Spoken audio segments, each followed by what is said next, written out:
আমরা নতুন করে আর একবার রিভিশন ক্লাস নিব প্রতিটা টাইটেলের উপরে। শুরুতে রেশিও অ্যানালাইসিস বা অনুপাত বিশ্লেষণ নিয়ে কথা বলবো। আসলে রেশিও বিষয়টা কি? এটি হলো সমজাতীয় দুটি বিষয়ের মধ্যে তুলনাকে রেশিও বলা হয়। ইংলিশে বলে ratio is a comparison between two equal things. দুটো সমজাতীয় বিষয়ের মধ্যে তুলনা করে একটি সিদ্ধান্তে পৌঁছানোর জন্য মূলত এই রেশিও অ্যানালাইসিসটা করতে হয়। যেমন অ্যাকাউন্টিং এর ভাষায় ব্যবসায়িক প্রতিষ্ঠান বিভিন্ন রেশিও বের করে। এটার উদ্দেশ্যটা কি? যেমন একটি প্রতিষ্ঠানের সম্পত্তি এবং দায়ের পরিমাণ, কার পরিমাণ বেশি আছে কি কম আছে, কতটুকু আছে, এটা জানার জন্য আসলে কম্পেয়ার করে করে দেখতে হয়। যাই হোক, রেশিও অ্যানালাইসিসে আমরা 10টি অনুপাতের উপরে বেশি জোরালো ভূমিকা রাখবো। 10টি সূত্র আমরা মুখস্থ করব, খুব সহজ টাইটেল। কোনো কমপ্লেক্সিটি সেখানে আছে কিনা সেটা আমরা ধরে ধরেই করাবো তোমাদেরকে। একটা একটা করে সূত্র তোমরা খাতায় লিখবে এবং তারপরে আমরা অঙ্ক করবো ইনশাল্লাহ। হ্যাঁ, তো শুরুতেই আমরা যে রেশিওটা নিয়ে করব সেটি হলো কারেন্ট রেশিও। এর বাংলা হলো চলতি অনুপাত। এটা সূত্র তো তোমরা সবাই জানো নাকি? দেখো তো, কারেন্ট রেশিও এর বাংলা জি হলো স্যার। চলতি অনুপাত। এটা সায়েন্স থেকে যে এসেছে তার সে সূত্র জানি না কিভাবে ক্যালকুলেশন করবে। এটা পরীক্ষা আমরা লিখতে হবে। হ্যাঁ, আমরা জানি current ratio equal to, current assets by current liabilities. এভাবে অঙ্কটা করবে। অপশন 1 নাম্বার দিয়ে কারেন্ট রেশিও সমান সমান কি হবে? সূত্র বলো। Current current assets by current liabilities. Current current liability. Asset divided by current liabilities. হ্যাঁ, আচ্ছা, আমি একটু লিখেই দিচ্ছি তোমাদের। ঠিক আছে, কারেন্ট অ্যাসেট ডিভাইডেড বাই, আমি জানি না এখানে লেখা যাবে কিনা, মনে হচ্ছে না, এটা ডিফিকাল্ট হবে। বরং আমি কলম দিয়েই তোমাদেরকে লিখে দেখাই। তাহলে সূত্রটা হবে কারেন্ট অ্যাসেট ডিভাইডেড বাই,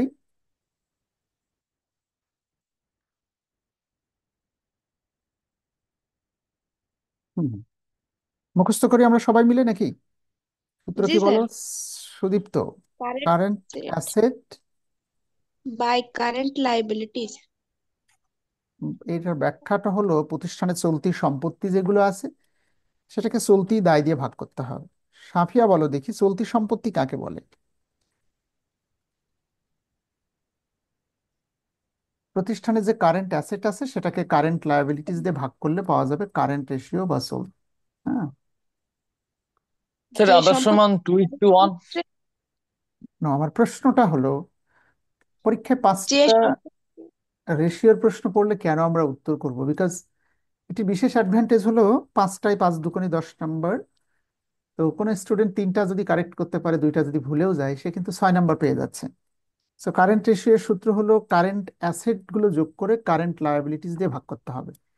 এই রেশিও বের করার উদ্দেশ্য হলো একটি প্রতিষ্ঠানের মালিক জানতে চায় প্রতিষ্ঠানের চলতি সম্পদ বেশি আছে নাকি চলতি দায় আছে, এবং কি পরিমাণ থাকা উচিত তা আদেও আছে কিনা। একটা প্রতিষ্ঠান স্ট্যান্ডার্ড অর্গানাইজেশনের প্রতি 1 টাকা দায় পরিশোধ করার জন্য 2 টাকা কারেন্ট অ্যাসেট সবসময় প্রতিষ্ঠানে ধরে রাখতে হবে, তা সঠিক আছে কিনা যাচাই করা। এবার আসলে কারেন্ট অ্যাসেট কাকে বলে সেটি নিয়ে কথা বলছিলাম। চলতি সম্পদ কাকে বলে? মনে রাখতে হবে, প্রতিষ্ঠানের যে সকল সম্পত্তি একটা নির্দিষ্ট অর্থ বছরের মধ্যে নগদ টাকায় রূপান্তর করা যায় তাকে কারেন্ট অ্যাসেট বলে। একটা অর্থ বছর মানে 1 বছরের কথা বলছি। একইভাবে কারেন্ট লায়াবিলিটিস মানে চলতি দায়। যে দায় একটি ব্যবসায়িক প্রতিষ্ঠানকে অবশ্যই একটি অর্থ বছর অর্থাৎ 1 বছরের মধ্যে পরিশোধ করতে হবে তাকে কারেন্ট লায়াবিলিটিস বা চলতি দায় বলে। এখন আমাদের আইটেমগুলো পড়ে পড়ে যে অঙ্কটা প্রশ্নকর্তা লিখে দিয়েছে সেটি পড়ে পড়ে আমাদেরকে নিশ্চিত হতে হবে এর মধ্যে কোনটা চলতি সম্পদ এবং কোনটা চলতি দায়। তাহলে সবাইকে বুঝতে পারছে চলতি সম্পত্তি কাকে বলে? এখন বলো দেখি, রহিমা সুলতানা অথবা প্রিয়া খাতুন, কে বলতে পারবে?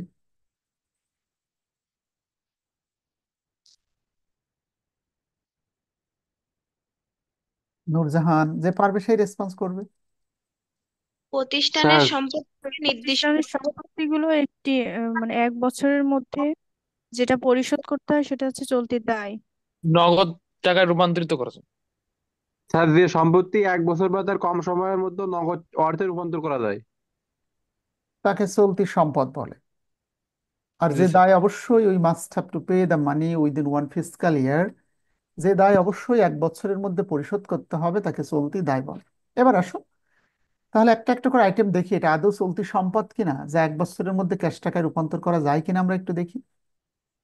শুধু যাই বললে হবে না, সাধারণত রূপান্তর করা হয় বা হয়ে থাকে এবং যাই। যেমন তোমরা যদি বলো যে স্যার ল্যান্ড বা বিল্ডিং ক্রয় করা আছে, এটাকে 1 বছরে ক্যাশ টাকায় রূপান্তর করা যায় না? যায়। কিন্তু এটা প্রতিষ্ঠান বিল্ডিং ক্রয় করে সেই বিল্ডিং এর মধ্যেই তাদের ফ্যাক্টরি, এটা ব্যবসা করার উদ্দেশ্যে বিল্ডিংটা কেনা হয়েছে, বিল্ডিং বিক্রয়ের উদ্দেশ্যে নয়।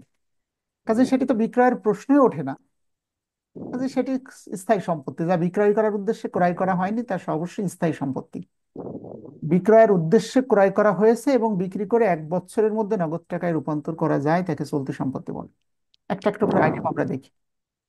প্রথম যে আইটেমটা আছে, নতুন যে স্টুডেন্ট আছে যারা সায়েন্সের স্টুডেন্ট, ইনভেন্টরি শব্দের অর্থ হলো মজুত পণ্য। অর্থাৎ একটি প্রতিষ্ঠান মজুত পণ্য ক্রয় করে রাখছে তাদের গোডাউনে। এটি তো বিক্রি করবে না এমন কোনো কথা না, এটা তো বিক্রয়ের উদ্দেশ্যেই ক্রয় করে রাখা আছে। জি স্যার। এবং এটি অবশ্যই বিক্রি করে 1 বছরের মধ্যে নগদ টাকায় রূপান্তর করা সম্ভব। যেহেতু সম্ভব, তাহলে এটি চলতি সম্পদ।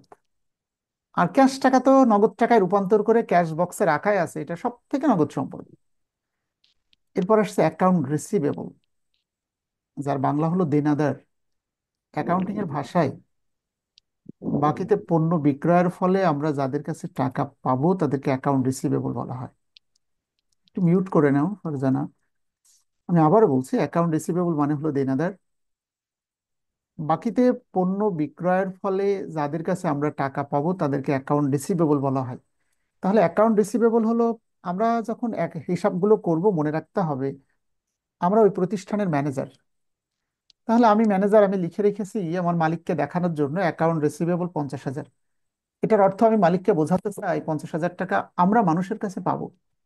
তাহলে এটা আমাদের সম্পত্তি এবং চলতি সম্পত্তি। কেন? কারণ এই টাকা অবশ্যই আমরা 1 বছরের মধ্যে কালেকশন করতে হবে। তাহলে এই তিনটা আমরা চলতি সম্পত্তি হিসেবে পেলাম। এরপর আসছে ব্যাংক ওভারড্রাফট, যার বাংলা অর্থ হলো ব্যাংক জমা অতিরিক্ত। ব্যাংকে টাকা নেই, বরং ব্যাংক থেকে আরো লোন নেওয়া হয়েছে। এটা কিন্তু চলতি দায়, 1 বছরের মধ্যে পরিশোধ করতে হবে। এটা সম্পদ না, এটা দায়। ব্যাংক ওভারড্রাফট লিখে রাখতে হবে। এর বাংলা অর্থ হলো ব্যাংক জমা অতিরিক্ত, অর্থাৎ ব্যাংকে কোনো টাকা নেই, ব্যাংক থেকে আরো অতিরিক্ত লোন নেওয়া হয়েছে। এবং এটা চলতি দায় কেন? কারণ ব্যাংকে টাকাটা পরিশোধ করে দিতে হবে। এটা এটা কারেন্ট অ্যাকাউন্ট যাদের ব্যাংকে থাকে তারাই একমাত্র ব্যাংক থেকে ওভারড্রাফট অতিরিক্ত জমার অতিরিক্ত টাকা নিতে পারে। এবং এই টাকা অবশ্যই তাদেরকে একটা নির্দিষ্ট অর্থ বছরের মধ্যে পরিশোধ করতে হবে। কিন্তু এমন না যে 3 মাস 6 মাস, 1 বছরের মধ্যে। এই কারণে এটাকে চলতি দায় বলা হয়েছে। অ্যাকাউন্টস পেয়েবল, প্রতিটা ছাত্র অ্যাকাউন্ট রিসিভেবল যেমন ভালো বোঝে, অ্যাকাউন্ট পেয়েবল শব্দটা বললেও যেন সে ভালো বোঝে। এই দুটো আইটেম অত্যন্ত ভাইটাল। অ্যাকাউন্ট পেয়েবল মানে পরিষ্কার। পাওনাদার। হ্যাঁ, বাকিতে পণ্য ক্রয় আমরা করেছি, আমরা মানুষের কাছে দায়ী। আমি ম্যানেজার, আমার মালিককে আমি বোঝাতে চাচ্ছি অ্যাকাউন্ট পেয়েবল নামে 40,000 টাকা আমরা দায়ী আছি, বাকিতে পণ্য আমরা ক্রয় করেছি তাই। এই টাকা আমাদেরকে অবশ্যই 1 বছরের মধ্যে পরিশোধ করতে হবে, এটা চলতি দায়। এরপর আসছে প্রিপেড এক্সপেন্স, যার বাংলা অর্থ হলো অগ্রিম খরচ। বলো দেখি জিম খাতুন এবং আহ শান্তনা সরকার, হাফিয়া জাহিন, তোমরা তিনজন মিলে বলো দেখি প্রিপেড এক্সপেন্স এটা কি সম্পদ নাকি দায়? সম্পদ স্যার। এর বাংলা স্যার অর্থ কি? এটা অগ্রিম খরচ। এটা সম্পত্তি কিভাবে বলো তো? খরচ কিভাবে সম্পত্তি হয়? ভালো করে না বোঝালে তো আব্দুল্লাহ আল ফাহিম বুঝতে পারবে না, খরচ কিভাবে সম্পত্তি হয়। স্যার এই খরচটা অগ্রিম করা হয়েছে। অ্যাকাউন্টিং এর ভাষায় খরচ তো খরচই, কিন্তু অগ্রিম খরচ কেন সম্পদ? মনে করো তুমি খুলনা দৌলতপুরে একটি দোকান নিয়ে স্যার ব্যবসা একটা বিল্ডিং বানানোর জন্য অ্যাডভান্স দেওয়া লাগে। ওইটা সম্পদ হয়ে থাকে, ওই যে সাব্বির ব্যবসা করে। বুঝতে পারছো? যে মনে করো আমি দৌলতপুর বাজারে একটি দোকান নিতে চাই, কিন্তু দোকানদার আমাকে বললো আপনি 5 লাখ টাকা অ্যাডভান্স করবেন। এটা প্রিপেড এক্সপেন্স, ওটা ভাড়া থেকে এখনই কাটা হবে না, টাকাটা সম্পত্তি হিসেবেই পড়ে থাকবে। অগ্রিম খরচ, খরচ অনেক সময় অগ্রিম থেকে টাকা কর্তনও করা হতে পারে। যাই হোক, আমি যদি অগ্রিম দিয়ে রাখি এটা আমার জন্য সম্পত্তি হয়ে থাকবে।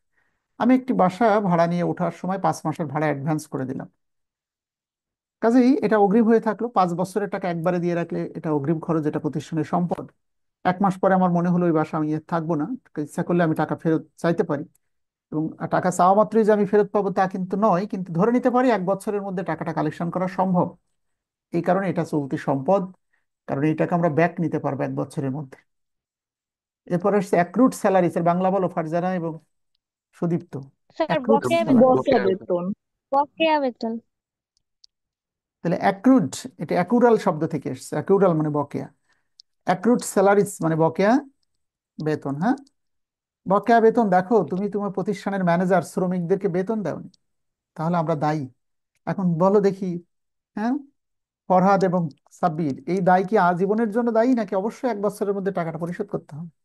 স্যার 1 বছরের ভিতরে পরিশোধ করতে পরিশোধ হবে। করতে হবে। সাধারণ ল্যাঙ্গুয়েজ, একটা প্রতিষ্ঠানকে স্মুথলি রান করতে হলে 1 বছর কেন, আসলে within very short time we must have to pay the মানি। হ্যাঁ, অবশ্যই টাকাটা পরিশোধ করতে হবে। বকেয়া বেতন এটা প্রতিষ্ঠানের জন্য দায়ী। তাহলে এগুলো সবই চলতি দায়। তাহলে এখানে সবই চলতি সম্পত্তি অথবা চলতি দায়ের আইটেমই আমরা দেখলাম, এখানে কোনো স্থায়ী সম্পদ নেই। অ্যাকাউন্টিং এর ভাষায় স্থায়ী সম্পত্তি কোনগুলো? যে সম্পত্তি বিক্রয়ের উদ্দেশ্যে ক্রয় করা হয়নি। যেমন আমি দৌলতপুর বাজারে একটি ফ্যাক্টরি দিতে চাই, আমি একটি জমি কিনলাম, ওটা তো আর বিক্রি করবো না, ল্যান্ড ক্রয়, ওটা স্থায়ী সম্পদ। একটি বিল্ডিং তৈরি করলাম, ওটা বিক্রি করা হবে না, ওটা স্থায়ী সম্পদ। জাপান থেকে একটি মেশিন ক্রয় করে নিয়ে এসে ফ্যাক্টরি, মেলামাইনের ফ্যাক্টরি দিলাম, ওই মেশিনটা স্থায়ী সম্পদ। So, স্থায়ী সম্পত্তি হলো সেই সম্পত্তি যা বিক্রয়ের উদ্দেশ্যে ক্রয় করা হয়নি, কাজেই সেটা তো বিক্রয়ের প্রশ্নই নেই, নগদ টাকা রূপান্তরের প্রসঙ্গ সেখানে নেই। আমাকে বলছে ডিউরিং দ্য ইয়ার, সারা বছর ধরে সেলস ওয়ার টাকা 8 লক্ষ টাকা। যে ম্যানেজার হিসেবে মালিককে আমি বোঝালাম সারা বছর ধরে আমরা 8 লক্ষ টাকার প্রোডাক্ট 8 লক্ষ টাকায় বিক্রি করেছি। কত টাকার প্রোডাক্ট বিক্রি করেছে তার 8 লক্ষ টাকায় বিক্রি করেছে। তাহলে প্রতিষ্ঠান নগদ টাকা এসেছে 8 লক্ষ টাকা সেলস করে। অ্যান্ড পার্সেস ওয়ার টাকা 4.5 লক্ষ টাকা, সারা বছরে ক্রয় করা হয়েছিল 4.5 লাখ টাকার product. Determine the following ratio, কয়েকটা অনুপাত করে করে দেখাতে হবে। 5টি রেশিওর কথা বলছি, আমি অঙ্ক 5টা করে দিচ্ছি, বাট তোমাদের কাছে আমার হাম্বেল রিকোয়েস্ট হলো সূত্র বলার আগেই তোমরা মুখস্থ বলে দিবে, এবং তোমরা অবশ্যই না বুঝে কোনোটাই মুখস্থ করবে না। তাহলে কারেন্ট রেশিও বের করার উদ্দেশ্য হলো একটি প্রতিষ্ঠানের চলতি সম্পত্তি এবং চলতি দায়ের মধ্যে তুলনা করে দেখা সম্পত্তি বেশি আছে নাকি দায় বেশি আছে, চলতি সম্পদ বেশি নাকি চলতি দায় বেশি। তাহলে পরীক্ষার হলে এভাবে লিখবে, current asset divided by current liabilities, এবং চলতি সম্পত্তিগুলো যোগ করে নিবে। হ্যাঁ, হিয়ার এখানে কারেন্ট অ্যাসেট কোনটা কোনটা ছিল আমরা যোগ করে দেখাচ্ছি। তোমরা যেটি করবে পরীক্ষার হলে, এখানে কারেন্ট অ্যাসেট সমান সমান লিখে প্রত্যেকটা আইটেম লিখে যোগ করবে, আর আমি শুধু টাকাটা যোগ করে নিচ্ছি। ইনভেন্টরি 1,50,000, ক্যাশ টাকা 20,000, অ্যাকাউন্ট রিসিভেবল 50,000, তিনটেই তো আইটেম নাকি? আবার তোমরা যদি আরেকটি আছে মেবি প্রিপেড এক্সপেন্স আছে, প্রিপেড এক্সপেন্স আছে।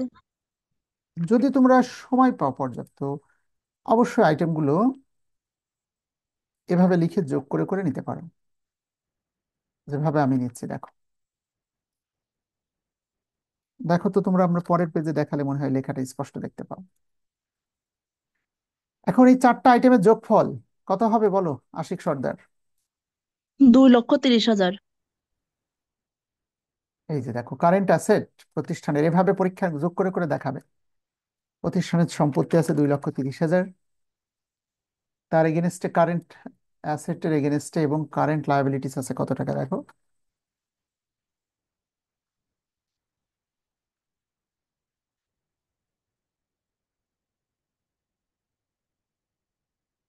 কারেন্ট লায়াবিলিটিস কত টাকা আছে? 75,000। 70। দেখো অ্যাকাউন্টস পেয়েবল নামে একটি দায় ছিল, অ্যাক্রুড স্যালারিস বকেয়া বেতন নামে একটি দায় ছিল, আর ব্যাংক ওভারড্রাফট একটি দায় আছে। টোটাল 3টে চলতি দায় রয়েছে। So, একইভাবে এভাবে লিখে নিবে যেভাবে আমি নোট করে দিচ্ছি। তাহলে এই তিনটেও যদি আমরা যোগ করি তাহলে কত টাকা হয়? 75,000। 75,000 টাকা। সো এই 2,30,000 ভাগ 75,000। সো এইভাবে তোমরা আহ নিচে উপর নিচে করে লিখে দেখাতে পারো, পাশাপাশি লিখে যোগ করে নিলেও হবে। সো উপরে সূত্র লেখা আছে, জাস্ট মানটা বসায় দিলে আমরা উত্তরটা পেয়ে যাচ্ছি। যদি আমি ইকুয়েশনের কাজ করতে গেলে এখানে আমার পরের ক্লাস থেকে নিঃসন্দেহে আমি হোয়াইট বোর্ডে লিখে লিখে সুন্দর করে দেখাবো। সো কারেন্ট অ্যাসেট 2,30,000 ভাগ কারেন্ট লায়াবিলিটিস 75,000। 75,000। ক্যালকুলেশন করে যেটি হয়েছে কত টাকা? 3.07। 3.07। স্যার থ্রি ওইটা কি সূত্র স্যার? হ্যাঁ, ফরাদ বলছে অরিজিনাল সূত্র হলো কারেন্ট রেশিওর, এইটা হলো ফর্মুলা।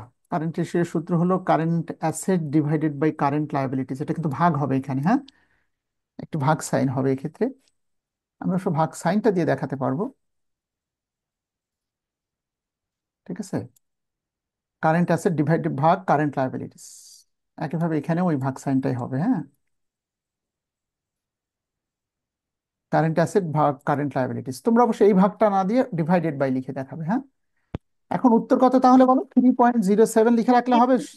সুদীপ্ত বলো। আচ্ছা, 3:1 লিখতে হবে। 3.0:1 1। সব সময় মনে রাখবে। 1।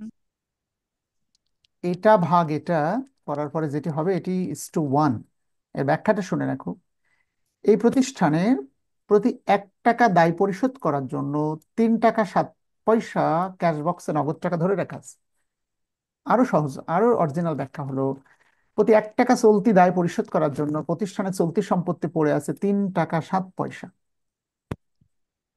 তাহলে স্যার ব্যাখ্যাটা একটু লিখে দেন। হ্যাঁ, নিঃসন্দেহে লিখে দিব। ফারজানা মনে হয় বলতেই পারবে ব্যাখ্যাটা কি হবে। বলো ফারজানা, এর আগেও লিখে দিয়েছি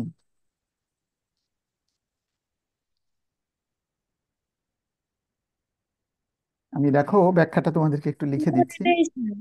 আচ্ছা, আমি লিখে দিচ্ছি, প্রতিটার ব্যাখ্যা তোমাদের লিখে দিচ্ছি। সাব্বির ইয়ে বলতে পারে, কি যেন ওর নাম, সুদীপ্ত। স্যার ব্যাখ্যা লিখে দিলে স্যার আমাকে একটু বুঝতে সুবিধা হবে একটু। সুবিধা হবে। আচ্ছা, আমি ব্যাখ্যাটা লিখে দিচ্ছি। দেখো, তাহলে আমরা একটা মান ক্যালকুলেশন করলাম। কারেন্ট রেশিও আমাদের বের হয়েছে কত বলো? 3.77:1।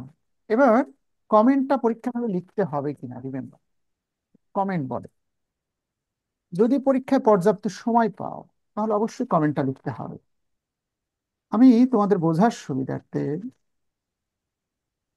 একই টাইপের ভাষা ব্যবহার করে লিখে দিচ্ছি, দেখো। প্রথমে লিখতে হবে the current ratio of this organisation, মানে এই প্রতিষ্ঠানের চলতি অনুপাত ইজ হয়, হয়েছে কত আমাদের? 3.07:1। 3:1। 3.07:1 এই প্রতিষ্ঠানের কারেন্ট রেশিও কত হয়েছে আমাদের? 3.07:1, হুইচ ইন্ডিকেটস, যা নির্দেশ করে ব্যবস্থাপনার অদক্ষতা, দ্য ইনএফিসিয়েন্সি অফ ম্যানেজমেন্ট। বেশি কথা লিখছি নাকি, খেয়াল করো। আমি শুধু বলেছি এই প্রতিষ্ঠানের কারেন্ট রেশিও হলো এত:1, যা নির্দেশ করে দ্য ইনএফিসিয়েন্সি অফ ম্যানেজমেন্ট, মানে ব্যবস্থাপনার অদক্ষতাকে নির্দেশ করে। কারণ কি? Because the standard value of current ratio, current চলতি অনুপাতের আদর্শ মান হলো, টু আদর্শ ইস টু মান ওয়ান কত? 2:1। কারেন্ট 2:1।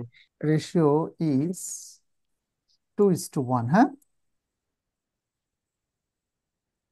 2:1। তাহলে এই যে কম কথাটা লিখে এইটুকু লিখতে হবে। যদি if you get availability of time in the exam hall, যদি পর্যাপ্ত সময় না থাকে, no need to write down any comment. Okay, তাহলে স্যার এটা প্রকাশ করে আচ্ছা, এটা কি প্রকাশ করে? আচ্ছা, এটা ব্যবস্থাপনার অদক্ষ। অদক্ষতাকে প্রকাশ করে। কেন প্রকাশ করে এটা শুনে নেন। কারণ স্যার একজন 2:1। এক্সপার্ট ম্যানেজারের উচিত হলো প্রতিষ্ঠানের ক্যাশ টাকাকে প্রপারলি ইউটিলাইজ করা। অর্থাৎ 1 টাকা মানুষের কাছে দায়ী আছে, সর্বোচ্চ 2 টাকা পর্যন্ত ক্যাশ বক্সে ধরে রাখা যায়। কিন্তু এই ম্যানেজার 3 টাকা 7 পয়সা ধরে রাখছে 1 টাকা দেনা পরিশোধ করার জন্য, যার রিয়েল ব্যাখ্যা হলো 100 কোটি টাকা দায় পরিশোধ করার জন্য 300 কোটি টাকা ক্যাশ বক্সে ফেলা রাখা আছে সাপোজ। এটা কি ভালো? এটা নিঃসন্দেহে প্রতিষ্ঠানে অলস টাকা পড়ে আছে, যা ব্যবস্থাপনার অদক্ষতাকে নির্দেশ করে। হুইচ ইন্ডিকেটস, যা নির্দেশ করে দ্য ইনএফিসিয়েন্স অফ ম্যানেজমেন্ট, ব্যবস্থাপনার অদক্ষতা। কারণটা কি? কারণ স্ট্যান্ডার্ড যদি হয়ে যেত, যদি যা হওয়ার কথা তাই হতো বা কাছাকাছি হতো, তাহলে আমরা বলতাম এটি হলো which indicates the efficiency of management, ব্যবস্থাপনা দক্ষতাকে নির্দেশ করে। জাস্ট একই কথা লেখার জন্য হুইচ ইন্ডিকেটস দ্য ইনএফিসিয়েন্সি না বলে আমরা বলতাম এফিসিয়েন্সি অফ ম্যানেজমেন্ট। দেখি আরো কয়েকটা অঙ্ক করাই। যারা একবারেই নতুন তাদের জন্য বারবার করে পরামর্শ, 5টি ফর্মুলা লিখে দিচ্ছি যেটি মুখস্থ করতে হবে। অঙ্কের ভাষা প্রায় কাছাকাছি। তাহলে কারেন্ট রেশিওর সূত্র হলো current asset divided by current liabilities. বোঝা গেল চলতি সম্পত্তিগুলো যোগ করে চলতি দায় দিয়ে ভাগ করে দিতে হবে। চলতি সম্পত্তি কাকে বলে? যে সম্পত্তি অবশ্যই 1 বছরের মধ্যে নগদ টাকায় রূপান্তর করা সম্ভব হয়। এরপরে 2 নম্বর আইটেমে আসো। 2 নম্বর আমার কাছে জানতে চাওয়া হয়েছে অ্যাসিড টেস্ট রেশিও বা কুইক রেশিও। যারা নতুন স্টুডেন্ট তারা লিখে রাখো, এটার বাংলাটা কি? অ্যাসিড তারল্যবাদ তড়িৎ অনুপাত। তড়িৎ অনুপাত। চলতি অনুপাত আর তড়িৎ অনুপাতের মধ্যে পার্থক্যটা কি? তড়িৎ অনুপাত মানে একবারে চাওয়া মাত্রই টাকা পরিশোধ 1-2 মাসের মধ্যে, এটা 1 বছর মধ্যে, 1 অর্থবছর সময় কখনোই দিবে না। অ্যাসিড টেস্ট রেশিও, যে টাকা ইচ্ছা করা মাত্রই একটি প্রতিষ্ঠান নগদ টাকায় রূপান্তর করে ফেলতে পারে, এবং যে টাকা চাওয়া মাত্রই আমরা ব্যাংক মানে পাওনাদারকে পরিশোধ করতে বাধ্য হই, তা সাধারণত স্থগিত দায়। কিন্তু চলতি সম্পদ এবং কারেন্ট অ্যাসেট এবং কুইক অ্যাসেটের মধ্যে পার্থক্যটা আমাদেরকে জানতে হবে। আগে এটা সূত্র লিখে নিই আমরা সবাই।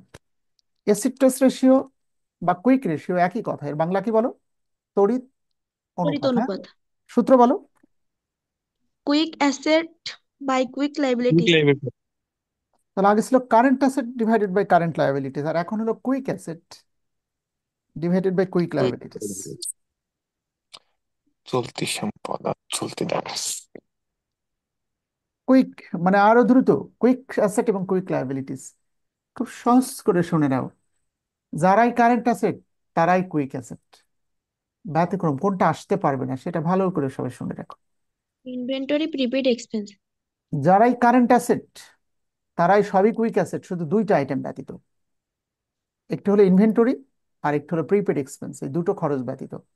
তাহলে অনেক ছাত্র যেটা করে এটা থেকে ওই দুটো বিয়োগ করে, আমি সে পরামর্শ দিচ্ছি না।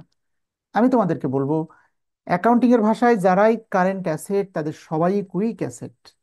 শুধুমাত্র 2টা সম্পত্তি কুইক অ্যাসেট হতে পারেনি।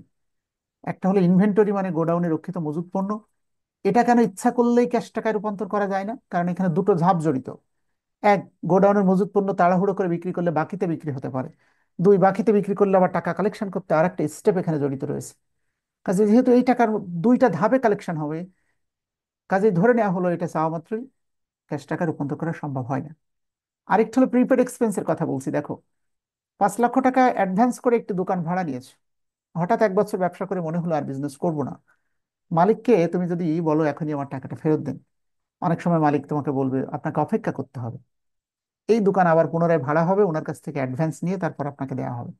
সো এটিও ইচ্ছা করলেই, আমি ইচ্ছা করলেই ক্যাশ টাকায় রূপান্তর করতে পারি না। যেহেতু পারি না, খুব তাৎক্ষণিকভাবে, এই কারণে দুটো খরচ শুধু মাথার মধ্যে মনে রাখবে, একটি হলো ইনভেন্টরি আর একটি হলো প্রিপেড এক্সপেন্স। এই দুটোকে আমরা কখনো কুইক অ্যাসেট বলতে পারবো না। কাজে এই দুটো ব্যতীত আর যতগুলো আইটেম থাকবে তারা সবই কুইক অ্যাসেট। তাহলে এই অঙ্কে 4টা আইটেমের মধ্যে ওই দুটো ব্যতীত আর 2টো আইটেম আছে। এমন হতে পারতো 6টা আইটেম ছিল, তাহলে ওই দুটো ব্যতীত আর বাকি 4টা আইটেম। তার মানে এই দুটো যদি থাকে ওই দুটো কনসিডার করা যাবে না। তাহলে এভাবে লিখতে হবে কথাটা। এখানে কুইক অ্যাসেট সমান সমান, কুইক অ্যাসেট সমান সমান আমরা ইনভেন্টরি কি নেওয়া যাবে বলো? না ইনভেন্টরি স্যার। তো নেওয়া যাচ্ছে না। না স্যার। আমরা নিতে পারছি হলো ক্যাশ টাকা এবং ক্যাশ অ্যাকাউন্ট আর অ্যাকাউন্টিং রিসিভেবল। রিসিভেবল। হ্যাঁ, ক্যাশ আর অ্যাকাউন্ট রিসিভেবল, 2টো আইটেম। তাহলে দুটো যোগ করলে কত টাকা হয় সবাই বলো? 70,000। 70,000। 70,000। 70,000। 70,000 টাকা। তাহলে তোমরা আবার অনেকে দেখি ওই 4টা যোগ করে আবার বিয়োগ করো, আমি পরামর্শ দিচ্ছি তার কোনো দরকার নেই। ঠিক আছে, বরং টোটাল। হ্যাঁ, বরং আমরা যেটি করব সেটি হলো ওই দুটোকে বিবেচনায় রাখবো না। তাহলে এবার আসো, কারেন্ট লায়াবিলিটিস তো অনেকে বুঝতে পারছে যে দায় 1 বছরের মধ্যে পরিশোধ করতে হয়, তা কারেন্ট লায়াবিলিটিস। তাহলে প্রশ্ন হলো কারেন্ট আর কুইক লায়াবিলিটিস এর মধ্যে পার্থক্য কোনটা? মনে রাখতে হবে সকল কারেন্ট লায়াবিলিটিস কুইক লায়াবিলিটিস, কেবলমাত্র কোনটা পার্থক্য বলো? ব্যাংক স্যার ওই যে overdraft. Bank overdraft. Quick liabilities এরা কারা? যে দায় চাওয়া মাত্র পরিশোধ করে দিতে হয়। ফরহাদ এবং আব্দুল্লাহ আল ফাহিম, খেয়াল করো, যে দায় আমাকে চাওয়া মাত্র পরিশোধ করে দিতে হবে। তো এখন প্রশ্ন হলো, ব্যাংক ওভারড্রাফট এটা তো 1 বছরের মধ্যে দিলেই ব্যাংকে হচ্ছে। ব্যাংক এমন একটি অর্গানাইজেশন যা তোমাকে সময় দিবে, এটি এমন কোনো জোরালো বিষয় নয়। এটা চাওয়া মাত্র পরিশোধ না করলেও চলবে, যেহেতু এখানে একটু সময় পাওয়া যাচ্ছে, এই কারণে এটাকে কুইক লায়াবিলিটিস বলছি না। কারেন্ট 1 বছরের মধ্যে টাকা দিব, কিন্তু এমন না যে আমাকে চাওয়া মাত্রই ব্যাংকের টাকা পরিশোধ করতে হবে। এই কারণে এটাকে কুইক লায়াবিলিটিস বলা হয়েছে। তাহলে এখানে কত টাকা হয়? 60,000 টাকা। 60,000। হুম। আচ্ছা, তাহলে এই 70,000-কে 60,000 দিয়ে ভাগ করে তোমরা উত্তরটা কনফার্ম করো। আমি 1 মিনিট 1:1. 1:17 1.17:1 হ্যাঁ, শুনিনি। স্যার বাইরে গেছে। এই সবার উদ্দেশ্যে একটা কথা। বল। আমাদের তো গত মাস তো চলে গেল। আমাদের গত মাসের যে আমরা পুরাতন যে কজন ছিলাম আমাদের টাকাটা দিয়ে দিতে হবে। গত আমি মাসে দিছি টাকা। ধন্যবাদ। তো তো তো লিখতেই হয় এই জায়গায় না? আচ্ছা আচ্ছা, পেইড। স্যারের তাহলে কাছে দেওয়া হয়েছে। আমি আবার ব্যাক করেছি। দেখো তো, দেখো তো তোমরা এবার আমার সাথে সাথে সবাই মুখস্থ বলো তো। কারেন্ট অ্যাসেট যারা, তারাই কুইক অ্যাসেট। শুধু কুইক অ্যাসেটের মধ্যে দুটো অ্যাসেট আসতে পারবে না। যদি প্রশ্ন দুটো তো নাও থাকতে পারতো, ওই দুটো যদি না থাকে তাহলে যারাই কারেন্ট অ্যাসেট তারাই কুইক অ্যাসেট। শুধু দুটো আইটেম মনে রাখতে হবে, তারা কুইক অ্যাসেট হতে পারে না। একটা হলো ইনভেন্টরি, মানে গোডাউনের মজুত পণ্য, কারণ এটা ইচ্ছা করলেই নগদ টাকায় রূপান্তর করা যায় না। 1 বছরের মধ্যে যায় কিন্তু ইচ্ছা করলেই যায় না, কারণ অনেক সময় বাকিতে বিক্রি করতে হয়, সেই টাকা কালেকশন করা সম্ভব হয়, কিছুটা আদায় করা সম্ভব হয় না, অনেকগুলো স্টেপ জড়িত। আরেকটা হলো প্রিপেড এক্সপেন্স, মানে অগ্রিম খরচ। এটি যার কাছে একবার টাকা চলে যায় সেখান থেকে ইচ্ছা করলে দ্রুত কালেকশন করা যায় না। একইভাবে কুইক লায়াবিলিটিস মানে ত্বরিত দায়, যে দায় চাওয়া মাত্র পরিশোধ করতে হয়। সকল দায়ই প্রায় চাওয়া মাত্র পরিশোধ করতে হয়, শুধুমাত্র ব্যাংক ওভারড্রাফট, ব্যাংক বলছে আমাকে সময় নিয়েই দিতে পারবেন, চাওয়া মাত্র দিতে হবে না, 1 বছরের মধ্যে দিলেই হবে। ওই সেন্সে আমরা ওটাকে কুইক লায়াবিলিটিস এর মধ্যে আনতে পারছি না। তাহলে 70,000-কে 60,000 দিয়ে ভাগ করে উত্তর বলো সবাই দেখি। 1.1. 1.17:1 এই যে 70,000 ভাগ 60,000, হ্যাঁ, ডিভাইডেড বাই 60,000। তোমরা এই ভাগটা আমি এখানে, উত্তর হয়েছে কত একটু বলো সবাই। 1.1। 1.17:1. 1.17:1 কে বলতে পারবে এই রেশিওটা কি স্ট্যান্ডার্ড নাকি নট স্ট্যান্ডার্ড? স্যার, বলো তো। স্ট্যান্ডার্ড। আচ্ছা, দেখো, প্রতিটা রেশিওর একটি আদর্শ মান আছে। যেমন ম্যানেজমেন্ট ডিপার্টমেন্টে এমসিকিউ কুইকেস্ট পড়েছিল মজুদ আবর্তন অনুপাতের আদর্শ মান কত। তো লাইন কেটে গেলে তোমরা আবার এখনই ফিরে আসো, কোনো ব্রেক দিচ্ছি না। কারেন্ট রেশিওর আদর্শ মান হলো 2:1, আর কুইক রেশিও এর আদর্শ মান হলো 1:1। 1:1 মানে 1 টাকা দেনা পরিশোধ করার জন্য ক্যাশ বক্সে 1 টাকায় ধরে রাখতে হবে, এর বেশি রাখলে, কাছাকাছি রাখলে ওকে, কিন্তু খুব বেশি ডিফারেন্স হলে নট ওকে। অর্থাৎ 1 কোটি টাকা দায় পরিশোধ করার জন্য, তাৎক্ষণিক দায় পরিশোধ করার জন্য একটি প্রতিষ্ঠান 1 কোটি টাকা ধরে রাখবে, এটি আদর্শ মান। এর থেকে যদি খুব বেশি ধরে রাখে, নট স্ট্যান্ডার্ড। এখানে অলমোস্ট স্ট্যান্ডার্ড, কারণ 1 টাকা দায় পরিশোধ করার জন্য 1 টাকা 17 পয়সা ধরে রাখা আছে। This is almost okay. তাহলে ব্যাখ্যাটা কি লিখবো? I am helping you to write down. আমি লিখে দিচ্ছি, দেখো।